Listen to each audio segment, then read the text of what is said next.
कि खुदा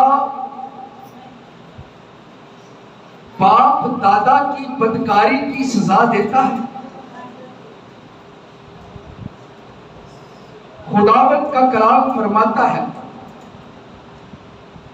कि खुदा बाप दादा की बदकारी की सजा देता। आपकी क्या राय है? आपकी क्या राय है? आप भी खुदा का कलाम सुनते हो और उस पर अमल करते हो, क्या देता है? पहले हम इस आयत को देखेंगे और फिर आपसे सवालात किए जाएंगे। खरूज उसका 20 बाब और उसकी 5 आयत में लिखा है। खरूज की किताब उसका 20 बाब और उसकी 5 आयत में खुदा के कलाम में यूं रकम है, तू उनके आगे सजदा ना करना और ना उनकी इबादत करना, क्योंकि मैं खुदावंद तेरा खुदा गयूर खुदा हूं, और जो मुझसे अदावत रखते हैं उनकी औलाद को तीसरी और चौथी पुश्त तक बाप दादा की बदकारी की सजा देता हूं। अब आपकी क्या राय है कि खुदा हमें हमारे बाप दादा के गुनाहों की सजा देता है? कौन कौन इस बात पर एग्री?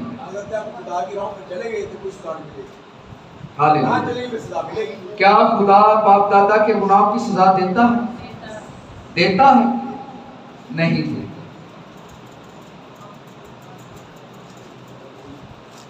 क्योंकि इस आयत को कुछ लोगों ने, शायद उसमें खातमीन हो या आपके आसपास हो, जब आप कहीं बीमार हो, जब आप पर तकलीफ हो या आपके दिल बुरे चल रहे हो, बीमारी के आलम में, तो लोग पता क्या कहते हैं? इन्होंने बाप दादा की सजा मिलती पई, इन्हों ये बाप दादा की सजा मिलती पई है। क्योंकि हमारे जो लफ्ज हैं वो गलत है, लोगों के जो बयान है वो गलत है। इस आयत को हमने गलत जगह पर इसको सेट किया हुआ है।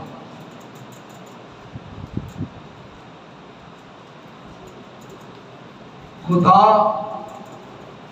मोहब्बत का खुदा है, लेकिन वो सजा देता है। लेकिन लोगों के रवैये ने, लोगों की बातों ने इस आयत को हर एक बुरे शख्स पर रख दिया।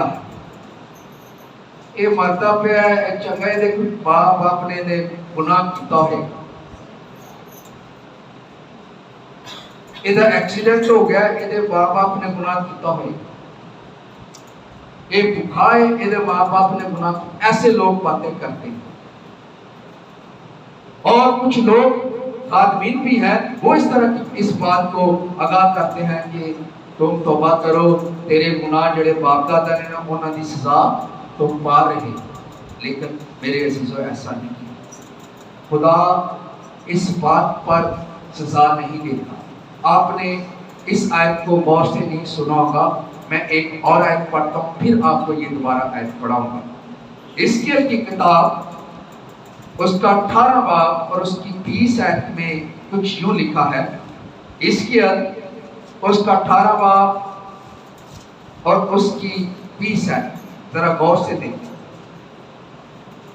जो जान गुनाह करती है वही मरे।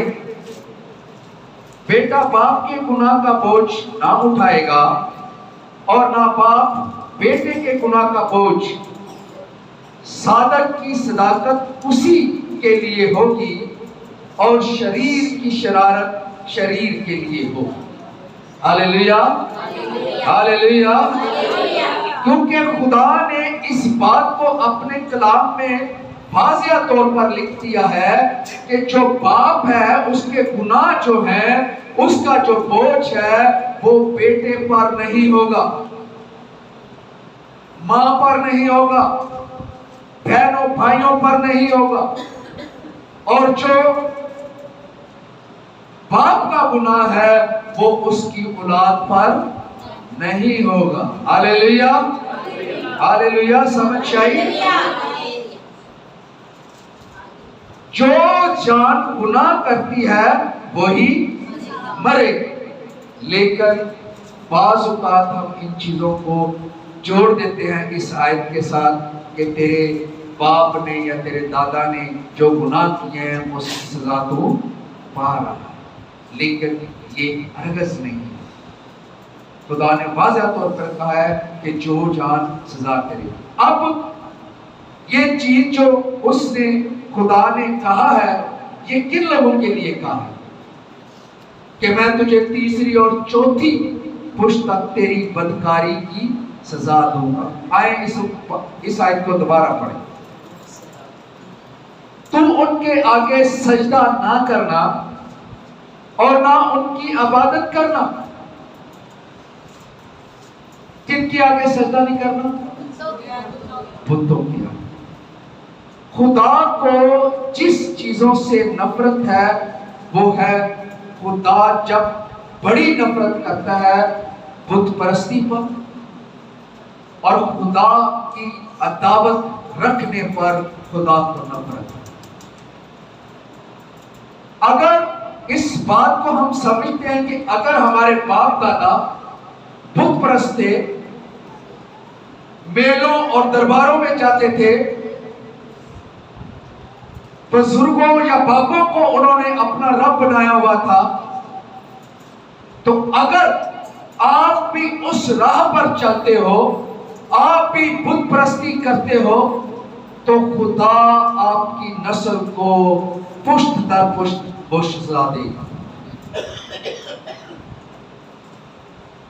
क्योंकि खुदा को जिससे नफरत है,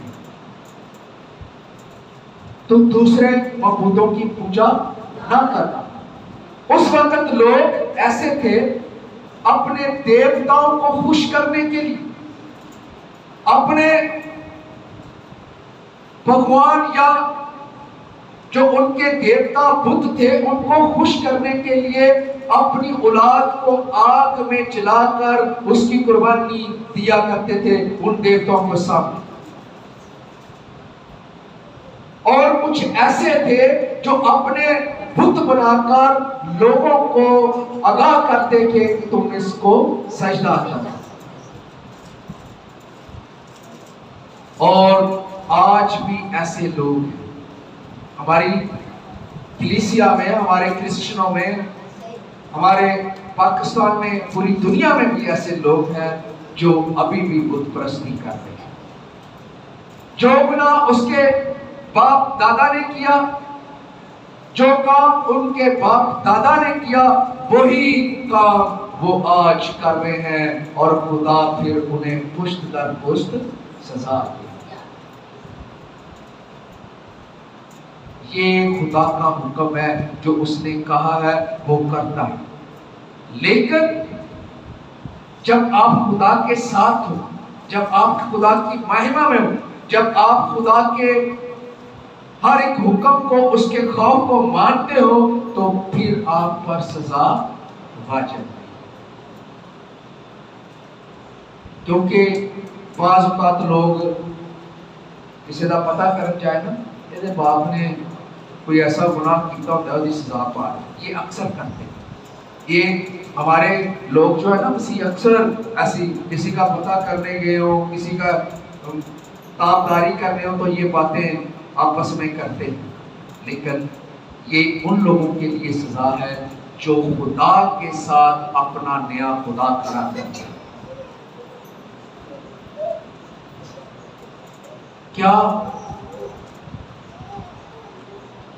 कोई बाप जब उसका कोई बेटा किसी दूसरे की खिदमत करे दुनियावी तौर पर, या माँ या उसकी बेटी खाए पिए आपके घर में, सब कुछ आप उसकी फिक्र करें, तो खिदमत आपके पड़ोसी के घर में जाके करें, कपड़े उनके धोए, बर्तन धोए, सफाइयां करे, घर को उनकी छड़ देवे, दूसरे के घर की तुसी बर्दाश्त करोगे?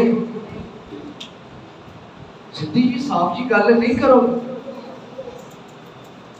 गुस्सा करोगे, उसे डांटोगे, उससे नफरत करोगे। तो खुदा क्या चाहता है कि मेरे बेटे और बेटियां जिनके लिए मैंने अपना खून बहाकर इनको सींचा है, ये किसी और मबूद की पूजा करें, उसको अपना रब बनाएं, तो क्या खुदा माफ करेगा? हरगिज़ नहीं करेगा। बाइबल में आप तो खोल कर देखिए, जितनी भी बड़ी लड़ाइयां हुई हैं, जितने भी बड़े झगड़े हुए हैं, वो बुत परस्ती पर हुए हैं। खुदा ने सख्ती से मना किया है कि तुम बुतों के आगे सजदा। क्या आज हमारी जिंदगी में ऐसे काम हैं? ये सजा उन लोगों पर है, आम इंसान पर खुदा ने मोहब्बत की है। अगर आप बुत परस्ती नहीं करते, आप खुदा के हकाम को मानते हो, तो ये सजा आप पर वक़्फ़ नहीं है। आप देखेंगे अतिशना उसका 12 बाब और उसकी 31 आयत में क्या लिखा है। अतिशना 12 बाब और उसकी 31 आयत, खुदा क्या फरमाता है? तो खुदावन अपने खुदा के लिए ऐसा ना करना, क्योंकि जिन जिन कामों से खुदावन को नफरत है और अदावत है। हालेलुया। तो अगर सजा से बचना चाहते हो, अपनी नस्ल को, अपनी जिंदगी को और अपने तमाम हालातों को बदलना चाहते हो, तुम ये चाहते हो कि मेरी नस्ल सजा ना पाए, मेरे बच्चे सजा ना पाए, तो खुदा कहता है कि तुम वो काम ना करना जिन जिन कामों से मुझे नफरत और दावत है। ये इंसान को बता रहा है, ये हम सबको बता रहा है, क्योंकि जो बाप का गुनाह है वो बेटे का बोझ नहीं बनेगा, और जो बेटे का गुनाह है वो बाप का बोझ नहीं बनेगा। क्योंकि अगर हम देखें कि बोझ जो गुनाह का है, यीशु ने अपने कंधों पर उठाया है, और यह भी लिखा है जो जान गुनाह करती है वही मरती है। पर जब हम गुनाह से निकलते हैं, गुनाह से बाहर होते हैं, तो हमें नई जिंदगी, नई रोशनी और नई सोच का हमें वो तोहफा मिलता है। क्योंकि गुनाह की मजदूरी मौत है, और यीशु ने उस मौत के डंग को तोड़ डाला है। तो फिर हमें डरना किस बात? अगर हम बुतप्रस्त तो नहीं है ना, हम वो काम करते हैं जो खुदा को पसंद है, क्योंकि लिखा हुआ है जो गुनाह तू जो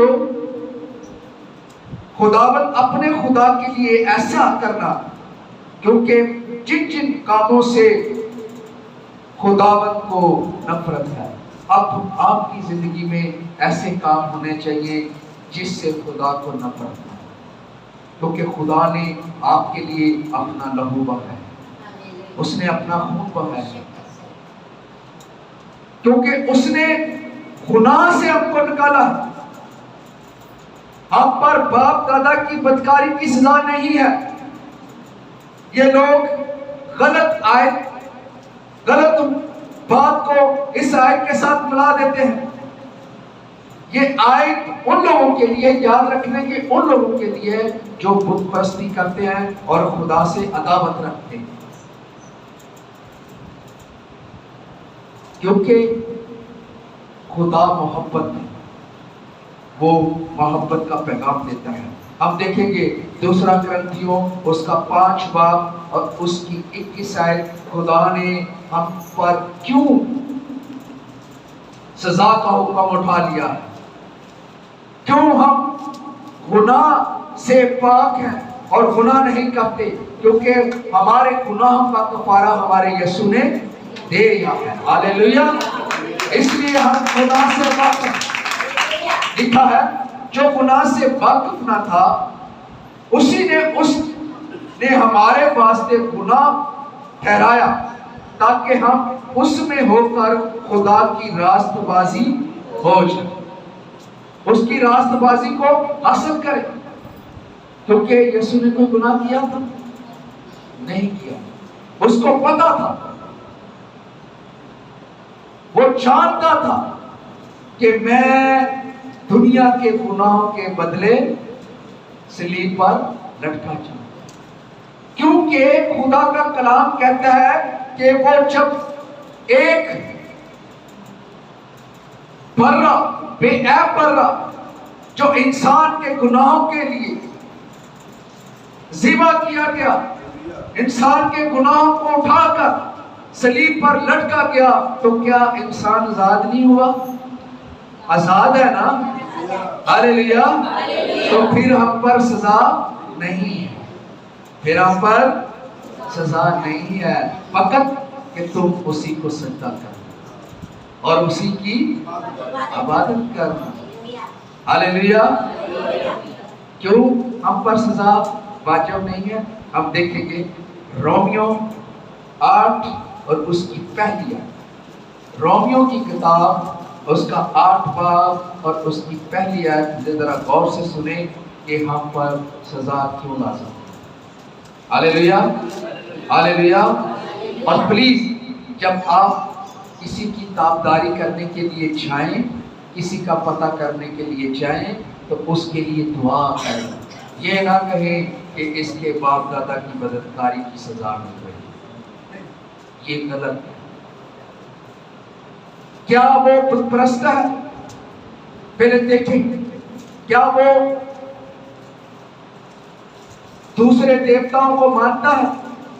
अगर नहीं मानता तो खुदा का वो आयत याद रखना, जो जान गुनाह करेगी वही मरेगी। हालेलुया। रोमियो 8 बाब उसकी पहली आयत में लिखा है, बस अब जो मसीह यीशु में है उन पर सजा का हुक्म नहीं। क्या लिखा है? बस अब जो मसीह यीशु में है उन पर सजा का हुक्म नहीं है। क्यों नहीं है? क्यों नहीं है? वो बताओ क्यों नहीं है? बस अब जो मसीह यीशु में है उन पर सजा का हुक्म नहीं है। क्यों नहीं है?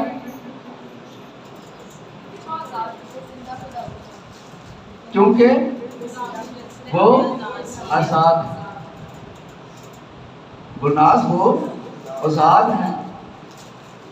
क्योंकि यीशु ने हमारे गुनाहों का जो कफारा था वो अदा कर दिया है, उसकी जो कीमत थी वो अदा कर दी है। आप एक शॉप से गुजरते हैं, बहनों के लिए, भाइयों के लिए लेते, आप एक शॉप से गुजरते हैं, आप शोरूम से गुजरते हैं, आपको वहां एक अच्छी गाड़ी नजर आती है, तो वो शोरूम का जो मालिक है वो उसकी चाबी आपको दे देता है कि जी आपके लिए चाबी, ये गाड़ी ले लीजिए। आप क्या कहेंगे? ले जी जाएंगे, कहेंगे कि जी असी तो इसकी कीमत है ये दी नहीं। इस तरह कहोगे ना कि भाई ने तो मेरे को पैसे नहीं है, मेरी कीमत नहीं है ये। बहनों के लिए अच्छा ड्रेस, आप किसी शॉप से गुजरे तो वहां आपको कोई आवाज देकर कहे कि ये बहुत कीमती ड्रेस है, आपने उस ख्याल अपने जेब में भी नहीं रखा हो, कितना खूबसूरत हो, तो वो ये आप पैक करके ले जाएंगे, तो क्या करेंगे? आप भी यही कहेंगे कि हमारी इसकी हमने तो कीमत अभी दी नहीं है, इतने पैसे तो नहीं है। अगर वो कहे कि इसकी कीमत किसी ने दे दी है, ये आपके लिए है, तो क्या आप करेंगे? ले लेंगे ना? हालेलुया, हालेलुया, खुशी से लेंगे ना? ऐसी बात है ना। तो खुदा ने आपके गुनाहों की कीमत दी। फिर कभी गुनाह ना करना। अगर जिंदगी में अच्छी चीजें चाहते हो तो कभी गुनाह ना करना। वो आपके लिए सलीब पर रोया, वो आपके लिए उसने दुख उठाए, उसने गुनाहों का कफारा देकर और हमारे लिए एक नई जिंदगी को बर्बाद किया, एक नई रास्तों पर हम चलने के लिए उसने हमें बढ़ाया।